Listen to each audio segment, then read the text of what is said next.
Meantime, lawmakers from Washington have been working to address the opioid epidemic both in our state and nationally. Yeah, U.S. Senators Patty Murray and Maria Cantwell have introduced legislation aimed at fighting the crisis. And now, Brandi's here this morning. U.S. Congressman Dave Reichert has launched an effort to prevent opioids from coming into the U.S. through the mail. I guess that's something I never thought of. Yeah, and it does happen, but I think more often we talk about, drugs coming into the U.S. from the border, but this has to do with drugs coming into the United States from overseas through the international mail system. It's really interesting. Congressman Dave Reichert is actually joining us on the phone live to talk about this from D.C. this morning. Congressman, good morning to you. Good morning to all of you. So a really important issue, but I do want to ask you one quick question about the news of the day before we dive into this. Ronnie Jackson drops out of the running for the head of Veterans Affairs. Do you think that's a smart move? Well, I think you'd have to ask him that and the people in the administration. I think there's been so much turmoil around the VA that this is not shocking news. It's not surprising. What I'm concerned about most is that we continue to have those services that our veterans so sorely need. And as long as that continues to improve, I'm going to be watching that closely. But in order to make sure that that happens and our veterans are receiving the treatment needed, we really need to have a strong leader there. So I'm hoping that happens sooner rather than later. Yeah, certainly care for our veterans is of the utmost importance. So let's get to this hearing you held yesterday on the opioid crisis. Telling Liz and Bill, we talk a lot about stopping drugs at the border, but you're talking about synthetic opioids coming in through the international mail. How often is this happening, Congressman? Well, that's really the question. We had a hearing yesterday, had the Customs Border Patrol representative there, and then also from the U.S. Postal Service testifying, and one of the struggles they're having is actually collecting accurate data. And it's such a new phenomena that they're still in the process of putting together a system that can collect that data accurately. What they do know is that, and I think you reported not too long ago in Washington State, that what's happening is that people are ordering now the new drug is fentanyl, so ordering fentanyl from around the world and mostly from China, and then having it improperly, obviously, marked as as something innocuous like toys or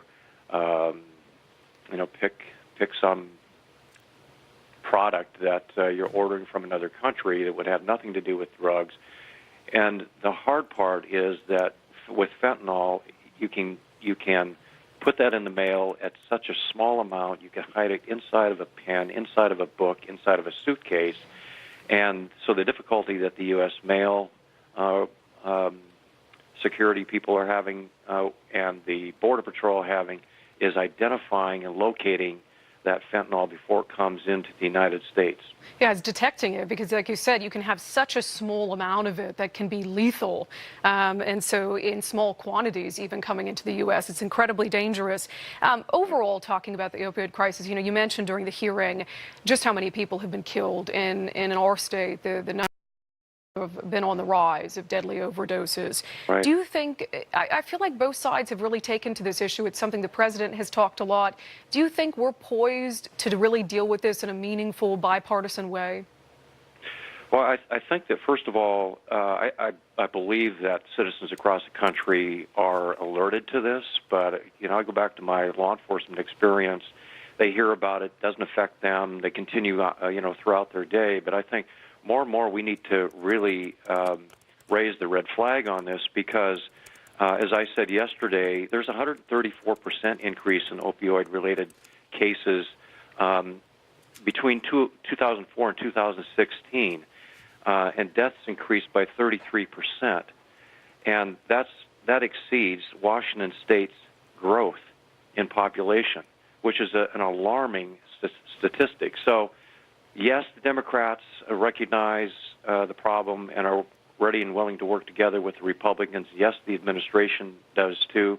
But I think that we need to do a lot more. And when the president calls it an epidemic, and talking with the leaders of the National Institute of Health, the NIH, they want to do more, and they want to really treat this as an epidemic.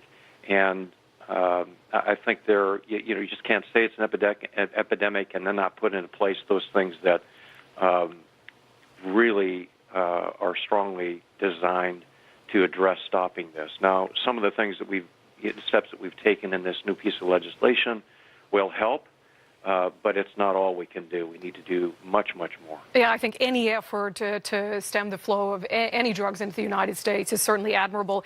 We're out of time here, Congressman. Really quickly, though, this is your last year in office.